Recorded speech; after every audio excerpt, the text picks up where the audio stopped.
and welcome back to Friday Reads, where we help you find your next read. I'm Jill. And I'm Julie, and this is our last video of 2022, and it happens to be a milestone. This is actually the 100th video that Jill and I have made, which means Jill and I have recommended 1,000 books to all of you. So, how about that?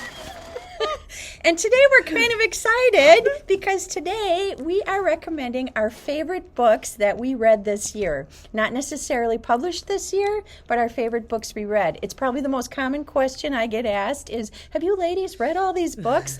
And unfortunately, no, I couldn't possibly read 5 books a week.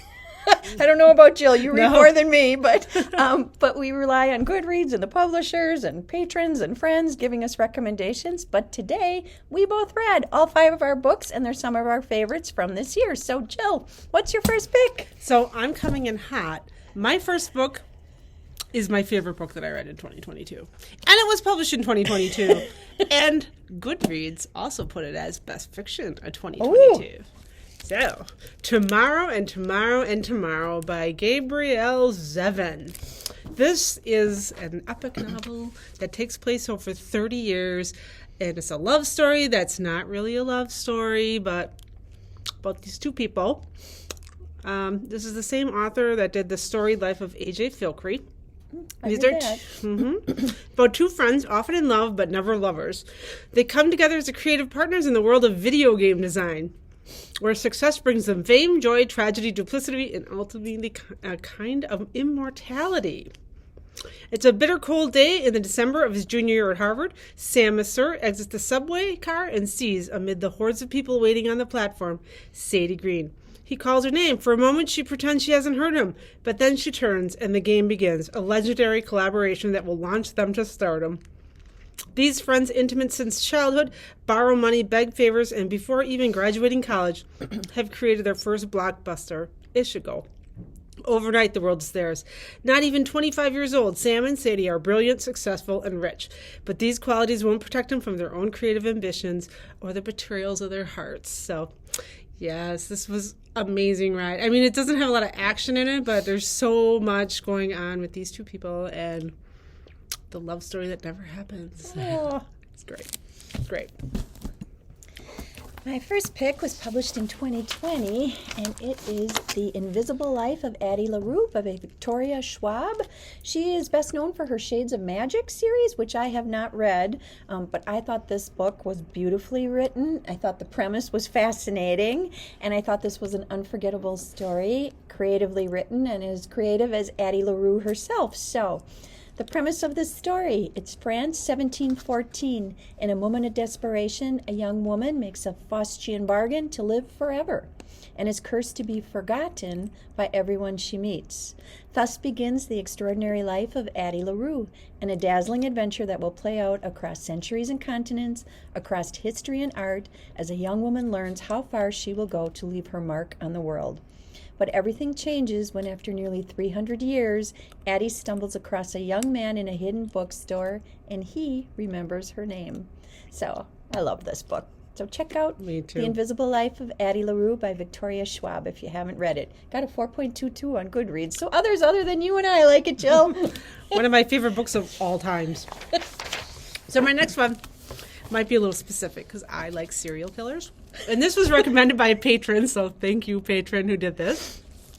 It's a nonfiction, my only nonfiction on my list. American Serial Killers, The Epidemic Years of 1950 to 2000 by Peter Vronsky. This takes you through, like, the beginnings of serial killers and how it kind of leads up, it says till 2000, but it kind of ends with Dahmer, who is the last great serial killer. Goes into great detail about why it is, why they were such a thing during these years and stuff, and all details about their grisly murders, which I find fun. Fans of Mindhunter might also enjoy this. So this is my second choice of my favorite book that I read in 2022, American Serial Killers, The Epidemic Years. Okay. And I hate to admit, I'm really late to this party. This was the first time I read William Kent Krieger. So I read Ordinary Grace this year and this Tenderland, but I loved Ordinary Grace. This book actually made me cry. It's filled with so much heart about loss and forgiveness. So, premise of this book, this was published back in 2013, so it's an older one. New Bremen, Minnesota, 1961. The Twins were playing their debut season. Ice-cold root beers were selling out at the soda counter of Halderson's drugstore, and hot stuff comic books were a mainstay on barbershop magazine racks. It was a time of innocence and hope for a country with a new, young president. But for 13-year-old Frank Drum, it was a grim summer in which death visited frequently and assumed many forms: accident, nature, suicide, murder. Frank begins the season preoccupied with the concerns of any teenage boy. But when tragedy unexpectedly strikes his family, which includes his Methodist minister father, his passionate artistic mother, Juilliard-bound older sister, and wise beyond his years kid brother, he finds himself thrust into an adult world full of secrets, lies, adultery, and betrayal, suddenly called upon to demonstrate a maturity and gumption well beyond his years. I like that this book was told from Frank's perspective 40 years after that fateful summer. So I know a lot of people are fans of William Kent Krieger. Like I said, almost embarrassed to admit this is the first year I've actually picked up his books and read some. But I loved Ordinary Grace. I think I need to read more of him too. So I'm not going to say this is a great book, but it still makes my list this year. It's called The Comfort of Monsters by Willa C. Richards. It was published in 2021. This is kind of still on the serial killer track here because this takes place in Milwaukee in the summer of 1991, which was the Dahmer summer. So it's about this girl, Dee McBride. She vanishes in the city of Milwaukee, and nearly 30 years later, her sister Peg is still haunted by her sister's disappearance. And her mother, on her deathbed, is desperate to find out what happened to Dee, so they hire a psychic to try to figure out. So in this whole book, they're just trying to figure out what happened 30 years ago to her sister who disappeared. And there's different suspects that come in. Dahmer is not one of them, but I like this book because it takes place in Milwaukee. It has some references to Dahmer, and it takes place in the 90s, and I'm obsessed with the 90s lately. So there you go. The Comfort of Monsters by Willa Richards. My third pick is A Gentleman in Moscow by Amor Towles. This was published in 2016, and I know I've previously reviewed his book that he came out this year, The Lincoln Highway, which I have not read yet, but I loved A Gentleman in Moscow and the story of Count Alexander Rostov. In 1922, he's deemed an unrepentant aristocrat by a Bolshevik tribunal, and he's sentenced to house arrest in the Metropole, a grand hotel across the street from the Kremlin.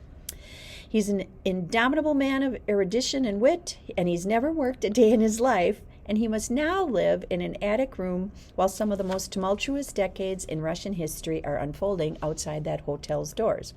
Unexpectedly, his reduced circumstances provide him a doorway into a much larger world of emotional discovery. I loved the cast of characters in this book. I thought there was beautifully written, one scene after another. I particularly liked his relationship with young Sophia and as she grows up with him.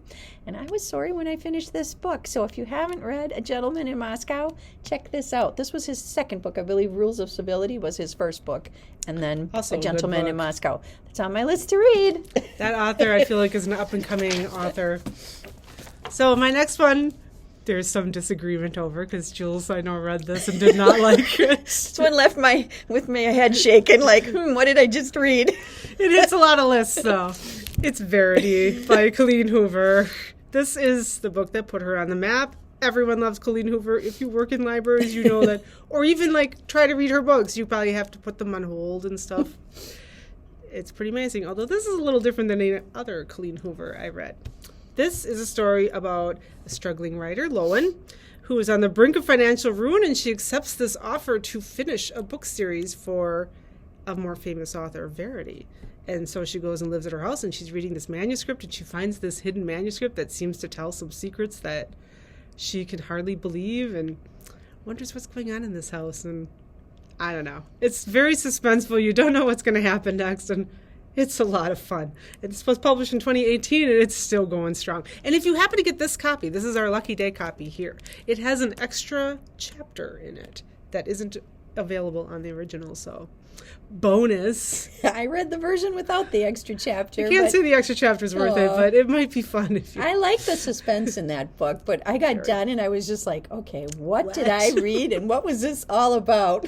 So it is weird. My fourth pick is Magpie Murders by Anthony Horowitz. This was published back in 2016. As you can see, most of my books are going back a ways, but this is the first book in the Susan Ryland series, which is followed by Moonflower Murders. I actually listened to this book on Hoopla and really enjoyed the twists and turns in this story. And there's also a DVD and info soup starring Leslie Manville, I believe, which I intend to watch. So I put that on hold. So Alan Conway is a best-selling crime writer. His editor is Susan Ryland, and she has worked with him for years, and she's intimately familiar with his detective, Atticus Pund, who solves mysteries disturbing sleepy English villages.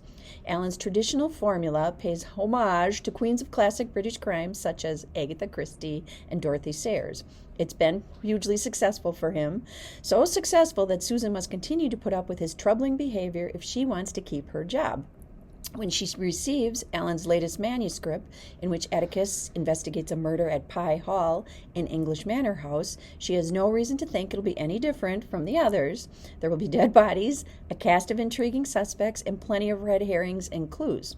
But the more Susan reads, the more she realizes that there's another story hidden in the pages of this manuscript, one of ambition, jealousy, and greed, and that soon it will lead to murder.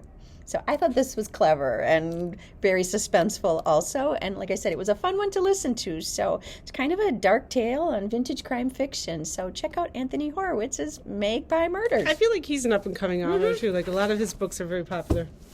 So my last one is a young adult book, and it takes place in the UP, because apparently I like familiar places in my literature. This is The Firekeeper's Daughter by Angeline Bully, published in 2021. It won the Best Young Adult Fiction from Goodreads in 2021.